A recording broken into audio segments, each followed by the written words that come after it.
Ya pemirsa, Anda masih menyaksikan Breaking News iNews. Kali ini bersama saya Aya Rufus dalam sidang lanjutan sengketa Pilpres 2024. Dan pemirsa, kita tadi menyaksikan sidang lanjutan pada sesi pertama yang menghadirkan sejumlah saksi ahli.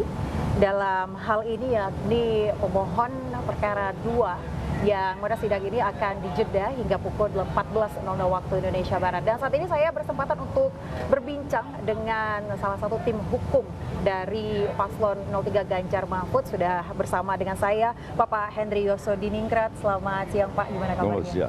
Sudah standby dari pagi untuk menyaksikan jalannya persidangan, menjadi bagian dari jam 7 sudah di ruang. Dari jam 7 sudah berada di gedung Mahkamah Konstitusi. Pak, tadi kan kita sudah sempat menyaksikan sejumlah ahli saksi, ada 8 orang.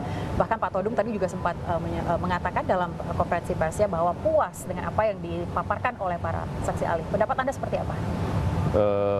Dari saksi-saksi tadi 99,9% menurut saya membuat terang, ya, membuat mahkamah menjadi lebih jelas.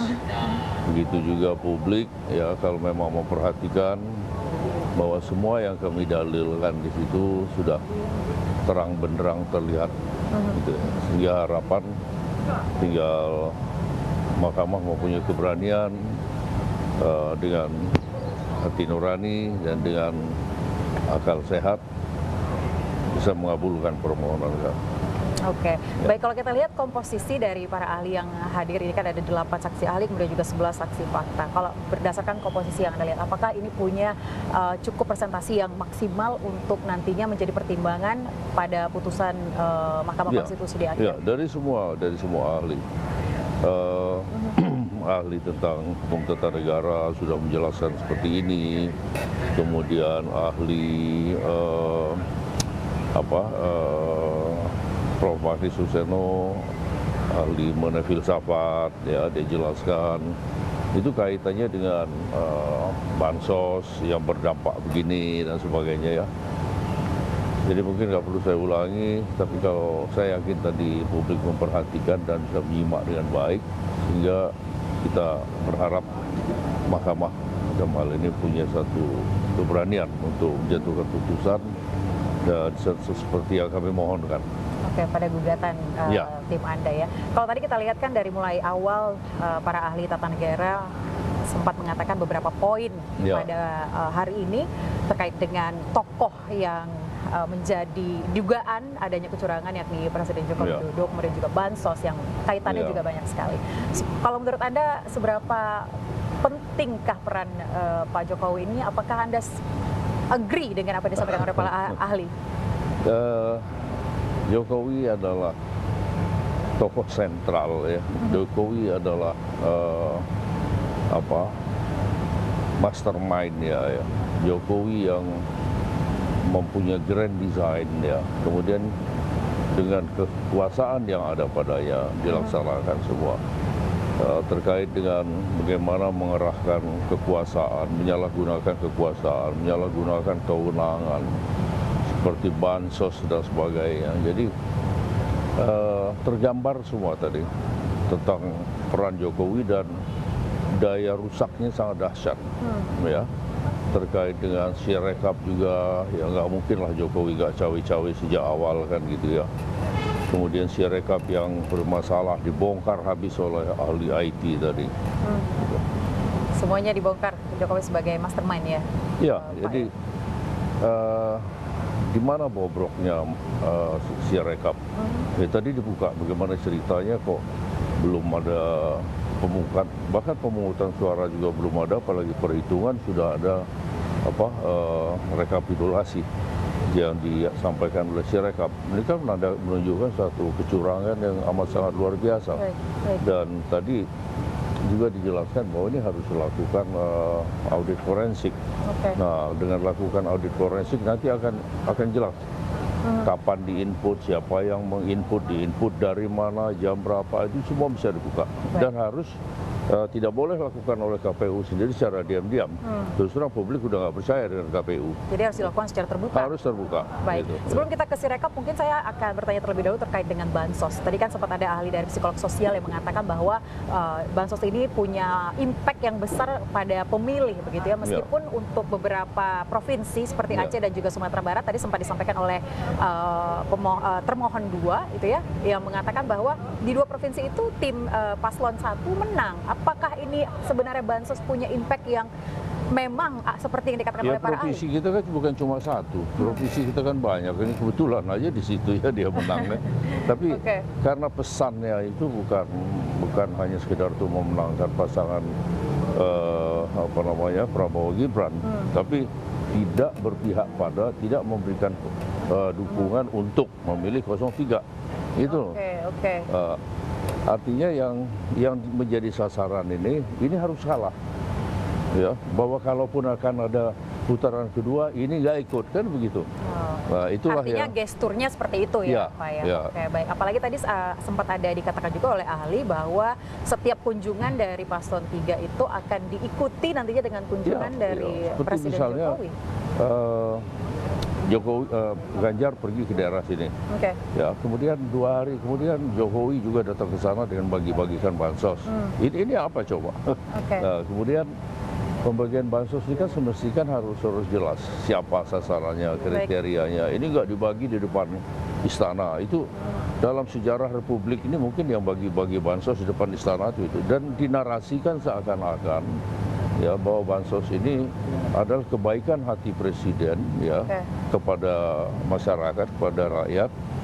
Kemudian karena gue punya kebaikan seperti ini dinarasikan lagi oleh menteri yang terkait, kalau nggak salah ada beberapa menteri bahwa ini dari presiden, kemudian yang ada yang akan melanjutkan kebijakan Jokowi, yaitu ini, jadi supaya nanti memilih ini, itu kan teramat sangat kasar ya kayak gitu, dan udah kasar mata semua udah tahu itu.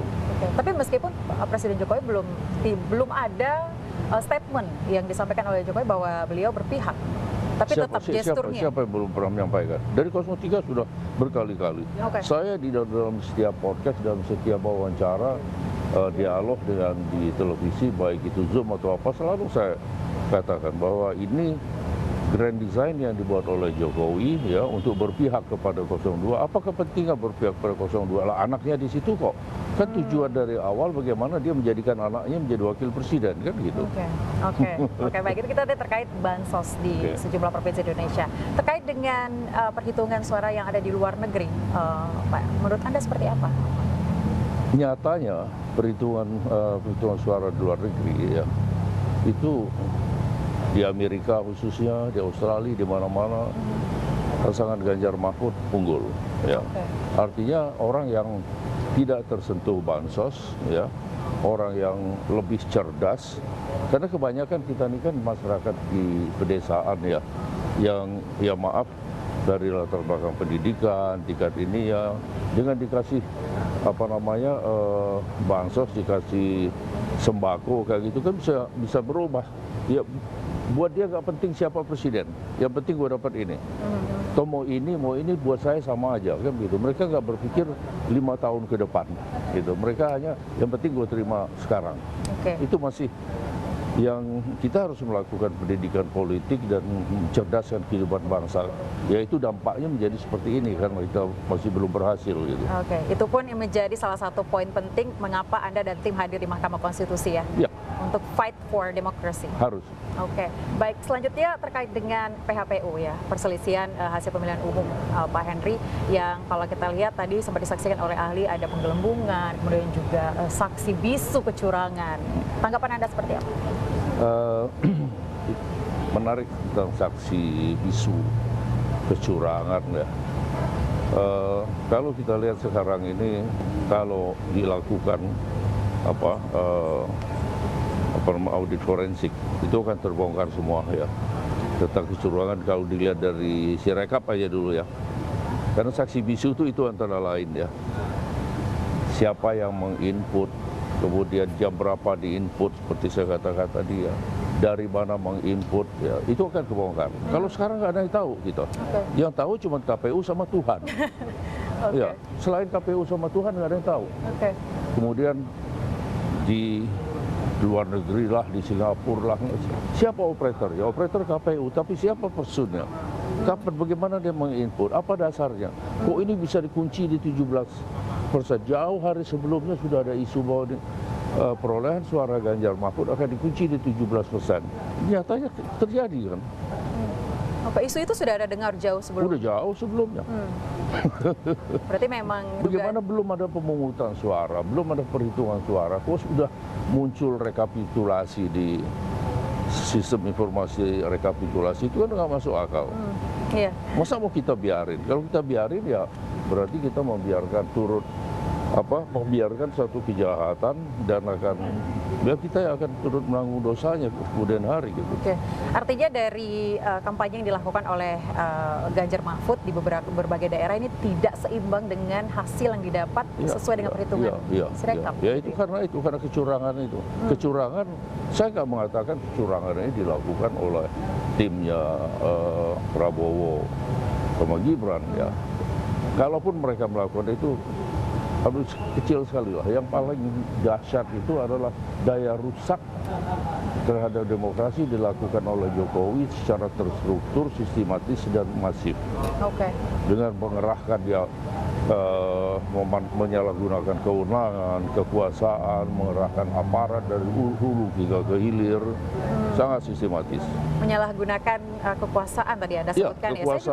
Kami juga sempat mendapatkan informasi terkait dengan adanya intimidasi Pak dari saksi-saksi yang rencananya akan Anda hadirkan, seperti contohnya dari kepolisian rencananya akan dihadirkan. Seperti apa konfirmasinya? Nggak mungkin, nggak ada yang berani dengan.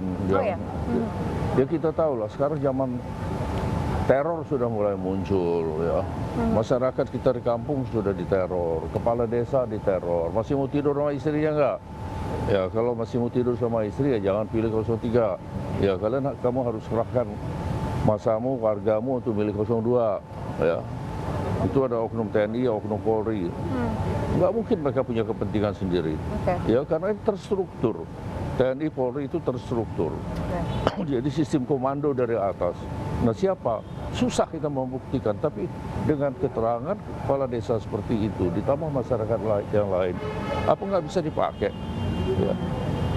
Karena Kapolri nggak ngomong, karena Kapolda nggak ngomong, kan nggak begitu sistem pembuktiannya. Baik. Jadi memang dari tim Anda juga harus melindungi para saksi yang rencananya. Ya, kasihan mereka juga nanti. Ya. Baik. Oke, kalau kita lihat tadi terkait dengan saksi ahli dan juga saksi fakta, bagaimana dengan tanggapan Anda terkait saksi yang akan nanti dipanggil dari pihak menteri? Ada 4 menteri yang wawancaranya nanti akan hadir. Itu akan sangat bagus untuk membuka semuanya ya, bahwa mereka masih mau berbohong. Padahal mereka disumpah ya, yang mereka yang akan makan sumpahnya kan. Mereka itu harus memberikan keterangan di bawah sumpah ya. Apa yang mereka terangkan ya, fakta-fakta itu nanti. Karena menteri itu kan merupakan representasi dari presiden. Menteri sebagai pembantu presiden. Ya, jadi akan kelihatan bukti bahwa ini betul-betul terstruktur. Betul-betul dia termasuk orang yang disalahgunakan. Kekuasaan Jokowi menyalahgunakan kewenangannya melalui antara lain menteri-menterinya, seperti menteri siapa? Ya dari saya jadi blank. Yang dari Golkar mengatakan bahwa Erlangga bilang bahwa ini bantuan dari presiden. Ya. Bansos maksud Anda ya? Iya, bansos bukan dari presiden. Uang rakyat kok, dibeli dari pajak rakyat kok, tapi dinarasikan seakan-akan ini karena kebaikan hati presiden. Oh iya, dan memang bansos itu terdata dalam P3KE ya, sebagai bansos merata itu? Udah itu tidak melibatkan menteri sosial misalnya kan. Nah tadi udah saya tanyakan waktu saya meriksa ahli etika ya ke Prof. Magnis Suseno, beliau menyerangkan bahwa ini adalah suatu pelanggaran etika itu lebih luas daripada hukum dan sebagainya. Oke, baik. Berarti Anda juga akan menantikan ya seperti apa, apakah keempat menteri yang wacananya ini akan hadir hari Jumat bisa memberikan Ya, kesaksian. dan mereka tidak ada alasan untuk tidak hadir. Jadi Oke. dalam undang-undang sebetulnya kewajiban dari setiap warga negara untuk memenuhi panggilan dari lembaga peradilan. Oke, oke. Pak, ini juga yang paling menarik, pihak terkait begitu ya, artinya dari tim paslon 02 yang selalu mengatakan bahwa pihak Anda selalu menyampaikan omon-omon, asumsi, dugaan. Tanggapan Anda seperti apa? Ya, nanti kita kan sudah membuktikannya di persidangan. Bukan cuma omon-omon, mereka yang omon-omon kan. Kami akan Oke. buktikan semua dan Baik. sudah mulai kami buktikan dan Sudah sudah mulai. sebagian sudah mulai terbukti gitu. Oke, yang penting kita harus menggunakan demokrasi yang ada di Ya. Indonesia ini dengan baik dan benar. Baik, satu lagi Pak, terkait dengan saksi fakta, Anda harapannya seperti apa? Sama harapan kami bisa membuka semua apa yang kami dalilkan gitu. Hari ini tim lain ya yang meriksa saksi-saksi faktual ya. Kemudian tugas saya tadi meriksa saksi para ahli ya. Oke. Harapan saya juga sama akan terungkap semua. Oke, baik. Terima kasih Pak Henry Dr. Sama-sama. Diningrat atas perbincangan kita pada siang hari ini. Dan pemirsa, kita akan segera kembali ke Gedung Mahkamah Konstitusi untuk menyaksikan sidang lanjutan sengketa Pilpres 2024 atas pemaparan para saksi fakta.